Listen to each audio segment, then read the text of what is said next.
Cool. Relax back into it. Water DJ, get it? Right. If you were murdering a person,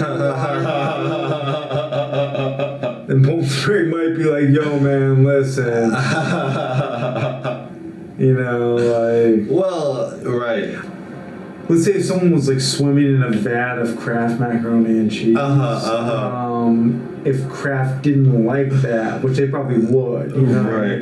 A lot of this stuff is, like, it's free publicity for these companies. So, but... this is the Readers Are Leaders show. We're here. This is the first episode. I use conditioner to make love to myself with. I was in a relationship. I'm not now. I'm a celibate man. I'm not celibate with myself. I make love to myself. You use conditioner? Hair conditioner. Yeah, I'm a bald man. You just found that consistency to be just what you need. Just what I need. Because I use conditioner and I've thought about it. Yeah, you have a lot of hair. Right. So you're a conditioner guy. So yeah, it's I'm like, you want to fuck everything, including goo. That's not my dog, but the dog next door just went nuts. So I use conditioner, probably. And they don't market it to people like me. They don't at all. Do you feel like checking out with conditioner? Do you get weird looks? No one ever asked me anything at all, and I figured I'd be like, oh, it's for my girlfriend. Once again, I don't have a girlfriend. I mean, it kind of is for your girlfriend. It kind of is. For me, I'm my own girlfriend. Me and myself. Before you move on off of porn, then let me say, Carlin had a joke about it. It was like, when you watch it, you see this lady, she's perfect. She's everything you want. And for a little bit there, she's your girlfriend. She becomes your girlfriend, your temporary girlfriend. And then another guy comes in and fucks your girlfriend. And you jerk off to it. Okay. That's porn. Yeah, porn is weird. I think it's gross. When I was a kid, I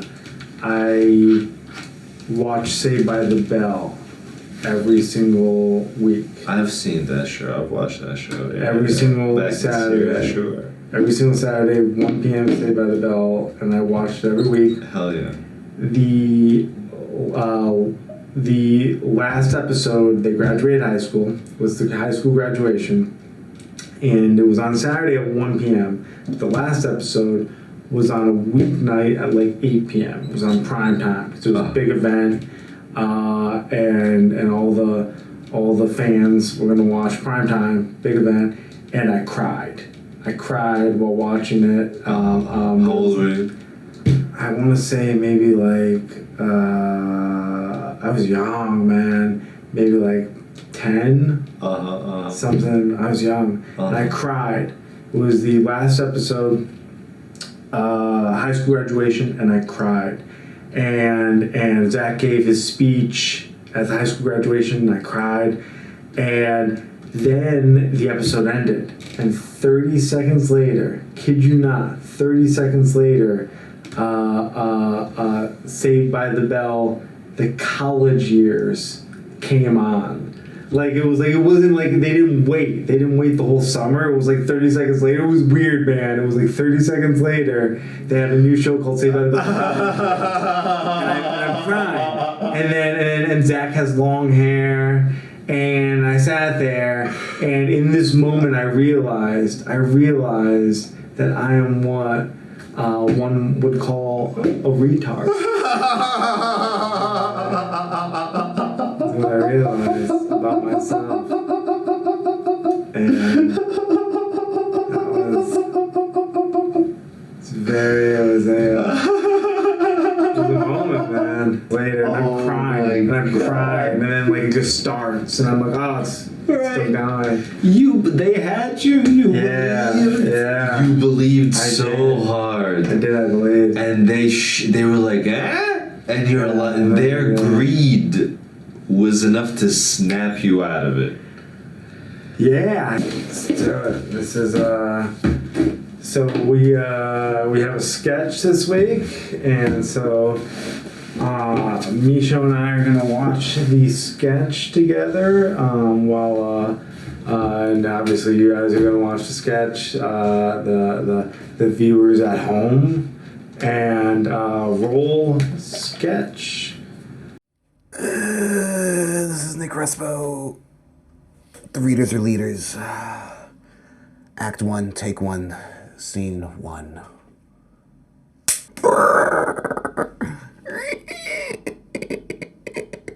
Welcome. My name is Nick Crespo, guys. That was my impression of a bobcat. Is a vicious animal.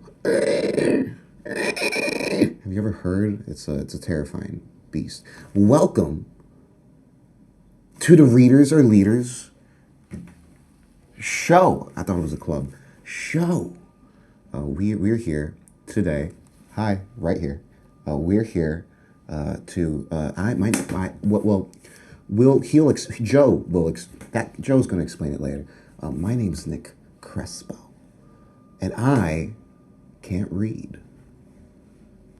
Actually, that's not true. I can read. I can't read, but I could read. Like I can't read words, which is fine. I could read a McDonald's menu, the side of a tire, and these streets.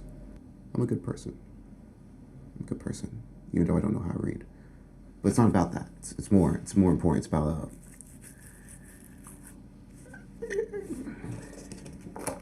about life, love, liberty. You ever see a guy and their fingertips look like toes? Dude, you think I do improv? I don't do improv. I'm a comedian. I do jokes. I do stand-up. You see this? I do written. That's empty. That's half a page. But the point is, I don't do this improv shit, all right? Listen, this segment is about me telling you about New York and what I've heard, because I don't read I don't read newspapers or online. Information comes to me through whatever I hear the news, which is fine.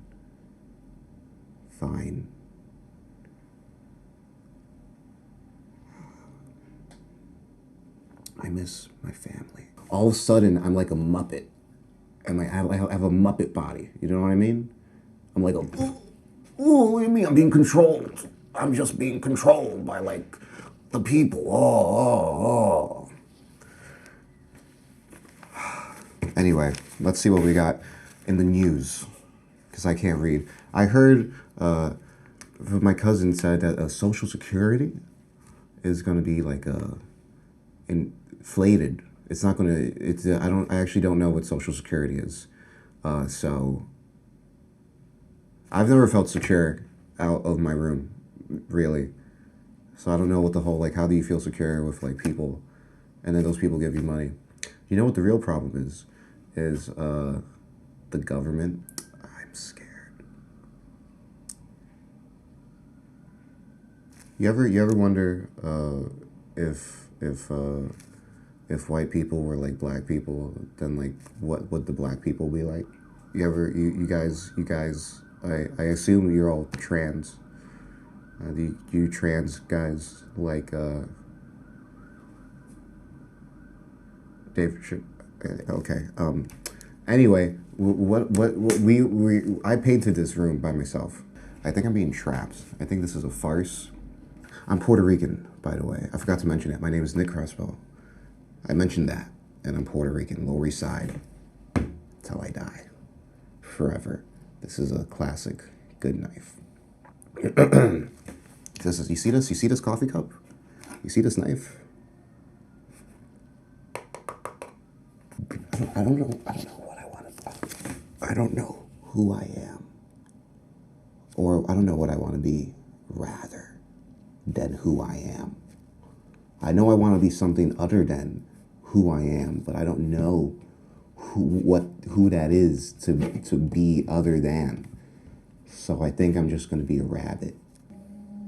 In other news, Kamala Harris was has taken some heat, some fire for what is it called? What's it called? What you do? She tried to murder child actors on set talking about the moon.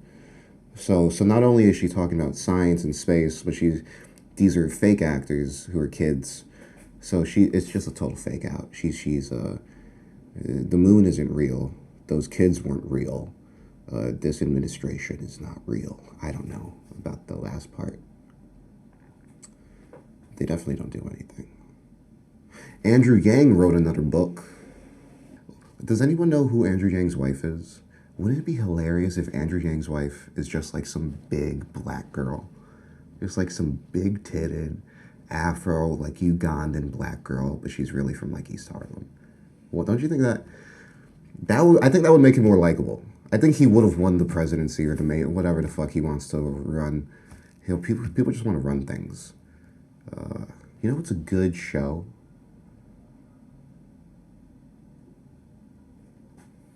Doom Patrol. Or Columbo. Oh God, Columbo.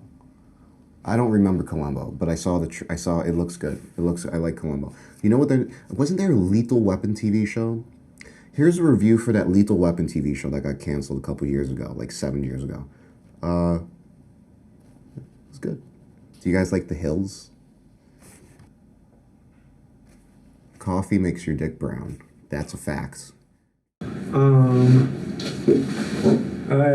So now we're going to talk about The Alchemist. Let's of course talk about the sketch. It was fun. It was funny. That was really good. Yeah. Nick fucking around and stuff. That was really good. Nick Crespo. Nick is past here at the Readers Our Leaders show. The Alchemist is one of my favorite books, actually, of all time. Even before you told me it was your favorite book, it is the story of this boy. He's a Spanish boy. He's a shepherd. He wants to travel. That is his life dream. And it's a very vague life dream, but he just wants to travel. Mm-hmm. And one night, several nights in a row, he has this dream where a child shows him treasure buried next to the Great Pyramids in Egypt. And he goes and tells a fortune teller this dream. And the fortune teller is like, and he's in this church having this dream. Yes. And while he's sleeping in this church in Spain. And he goes of the church. Ruins of the ruins of this church. Yeah. And he goes and he tells the fortune teller. And the fortune teller says that means that because a child showed him that it was a treasure, that means that it's true. And so he is supposed to go to Egypt and get this treasure, that there's really a treasure there for him. So he then decides that he might do it, he might not. He's wavering back and forth. There's a girl that he's in love with in Spain that he has a thing for this chick. He has a thing for this chick in Spain. Then this guy named Melchizedek, prophet, appears to him and says, "Hey, you're meant to do this. Give me some of your sheep. Go and sell the rest of the sheep. Take the money. You're going to give me some. I'm going to give you these magic dice that one's black and one's white, and one means yes and one means no. And so here are these magic dice, just